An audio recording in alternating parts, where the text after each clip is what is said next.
Please join me in welcoming our author. Thank you. Sorry about you folks that are standing out there. It's out of my control. Let's do it with that. The book is Rush Limbaugh is a Big Fat Idiot and Other Observations. People ask me why the title. First of all, Rush is very fat.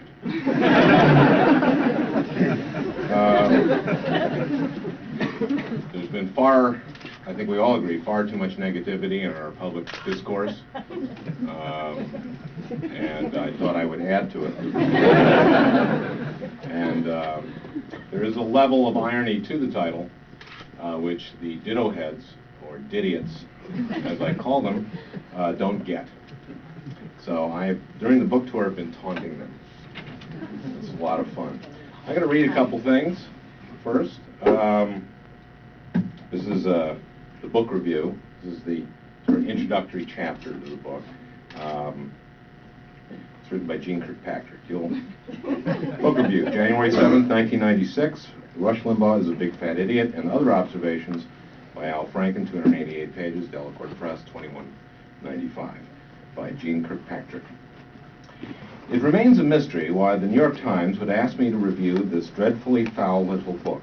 I am an expert on geopolitical strategic paradigms, not on the sort of cheap, mindless mockery that seems to be Mr. Franken's forte.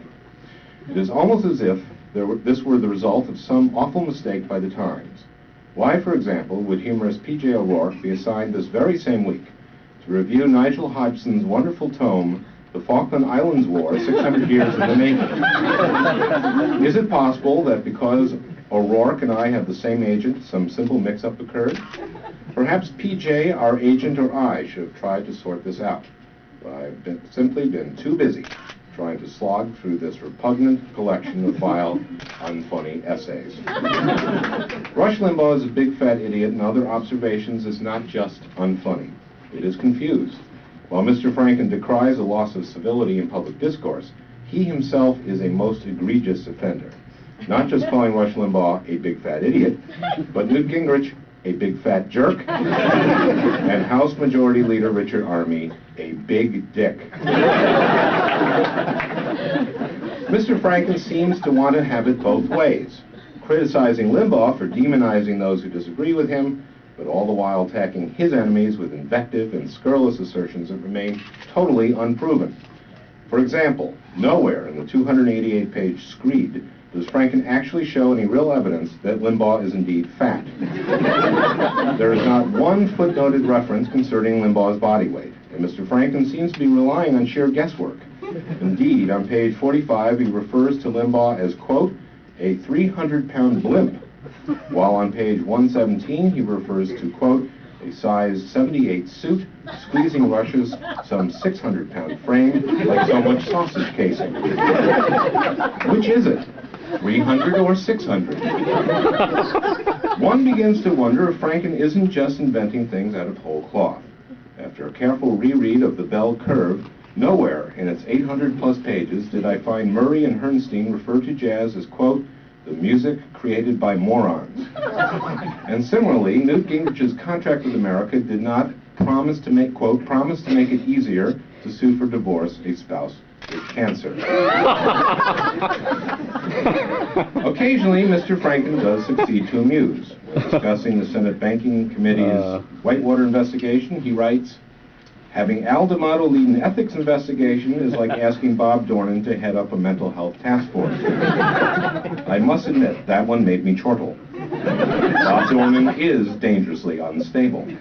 Yet only 37 pages later, Mr. Franken, for all intents and purposes, repeats the joke. Having Al D'Amato lead an ethics investigation is like asking Ross Perot, my emphasis, to head up a mental health task force. Again, funny. But which is it?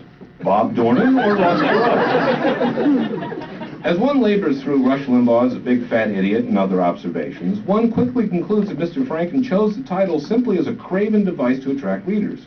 Yes, the book's opening essay is Rush Limbaugh is a big fat idiot. But in it, Mr. Franken negates the whole premise of his book when, in referring to Limbaugh's enormous success, he writes, all right, I guess Limbaugh is not an idiot, but you have to admit he's big and fat. In fact, one of the author's goals seems to be to draw Limbaugh into some kind of public feud, as if that would enhance the sales of his book. Calling Limbaugh, quote, a fat bully who is too scared to engage in open debate with anyone other than pre-screened callers, Franken gratuitously taunts the talk radio host. Quote, Limbaugh is able to attack women and keep the audience's sympathy for one reason and one reason only. He is clearly a sad, fat loser, wounded by a pathetic history with the opposite sex. Again, Franken offers no proof other than to cite that Limbaugh met his third and current wife on CompuServe. Will Limbaugh rise to the bait? Franken seems to hope so, writing on page 187, I hope he rises to the bait. Even so, Franken admits that Limbaugh would probably prevail in a one-on-one encounter. Franken, who insists that Bill Clinton is, quote, by far, unquote, our best post-war president, admits to being a part of the, quote, fuzzy-headed liberal middle, and that mano a mano he would be no match for Limbaugh's clear-headed, well-thought-out right-wing doctrine. Besides, I'm a comedian, is his weak defense. Franken's plan, as revealed in his chapter, I Have Smart Friends, is to lure Limbaugh into a live debate on ABC's Nightline, then act sick, getting Michael Kinsley to fill in for him. As reprehensible as I found this stratagem, my word, I was even more appalled by the flippant, smart-alecky tone of the non-Limbaugh chapters, including one entitled, If Abortions Are Outlawed, Only Outlaws Will Have Abortion. My goodness, if this is the kind of mindless trite that passes for political satire these days, I fear for this nation. Letters. He said, she said. To the editor. It was with great horror that I picked up Sunday's Times to see that you had assigned Gene Kirkpatrick to review my book, Rush Limbaugh is a Big Fat Idiot and Other Observations, January 7th. It had been my understanding that in the interest of objectivity, your paper has had a long-standing policy of not assigning an author's former lover to review his book. As anyone who is familiar with the Manhattan's 80s club scene knows, Ms. Kirkpatrick and I endured a somewhat stormy and all too public affair during her tenure as our country's UN ambassador. Even then, Ms. Kirkpatrick, though my lover, had no discernible sense of humor. In fact, a primary cause of our breakup was her almost unwillingness, in fact, a primary cause of our breakup was her almost obdurate unwillingness to understand irony, an unwillingness which is woefully apparent in her uncomprehending review of my very funny book. Come on, be fair. Next time, get someone who isn't my former lover to review my book. Al Franken, New York.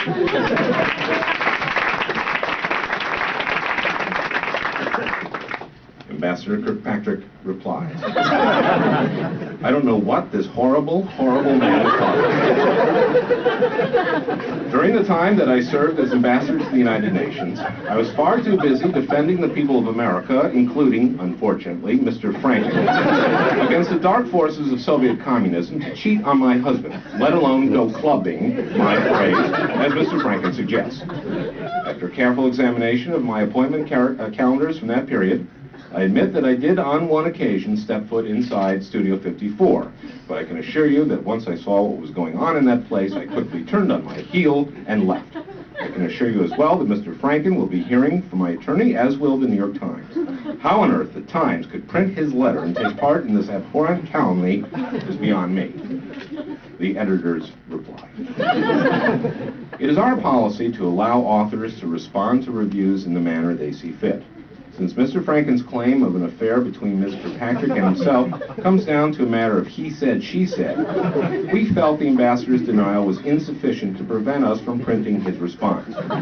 We did, however, edit Mr. Franken's letter, omitting a number of gratuitously lurid descriptions which were entirely irrelevant to his complaint. And yes, it is our policy not to allow a former lover to review an author's book.